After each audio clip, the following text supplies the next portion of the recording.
வணக்கம். இன்னைக்கு மார்கழி மாதம் 14ஆம் நாள்.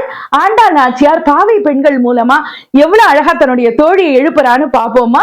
உங்கள் புழக்கடை தோட்டத்து வாவியுள் செங்கழி நீர் வாய் நிகழ்ந்து ஆம்பல் வாய் கூம்பின கான் செங்கல் பொடி கூரை வெண்பல் தவத்தவர் தங்கள் திருக்கோயில் சங்கிடுவான் போதந்தார் எங்களை முன்னம் எழுப்புவான் வாய்ப்பேசும் நங்கா எழுந்திராய் நானாதாய் நாவுடையாய் சங்கொடு சக்கரம் ஏந்தும் தடக்கையன் பங்கைய கண்ணானை பாடேலோர் எம்பாவாய் அப்படின்னு ரொம்ப அழகா பாடுறா ஆண்டாள் நாச்சியார்.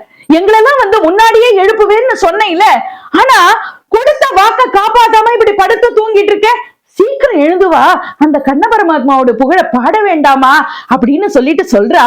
உன் வீட்டு வாசலுக்கு பின்னால இருக்கிற உன் வீட்டுக்கு பின்னால இருக்கிற தடாகத்துல செங்கழி நீர் மலர்கள் எல்லாம் பூத்திருக்கு, ஆம்பல் மலர்கள் எல்லாம் தலை கவிழ்ந்து இருக்கிறது. காவி உடை உடுத்திய துறவிகள் எல்லாம் அவர்களுடைய வெண்பற்கள் ஒளி வீச திருச்சங்கினை ஓதுவதற்காக திருக்கோயிலுக்கு சென்று கொண்டிருக்கிறார்கள், திருச்சங்கை முழங்குவதற்காக. ஆனா நீ கண்ணபரமாத்மாவனுடைய பெருமை எல்லாம் பாடாம கேட்காம பேசாம இப்படி பொய்த்தூக்கம் தூங்குவது சரியா? அதனால எழுந்து வா, கையில சங்கையும் சக்கரத்தையும் தாங்கி கொண்டிருக்கிற அந்த தாமரை கண்ணனுடைய புகழை நாம பாட வேண்டாமா? அதனால சீக்கிரம் எந்திரிச்சு வா, தூங்கினதெல்லாம் போதும், அந்த கண்ணனுடைய புகழ பாடுவோம்னு ரொம்ப அழகா கூப்பிடுறா ஆண்டாள் நாச்சியார்.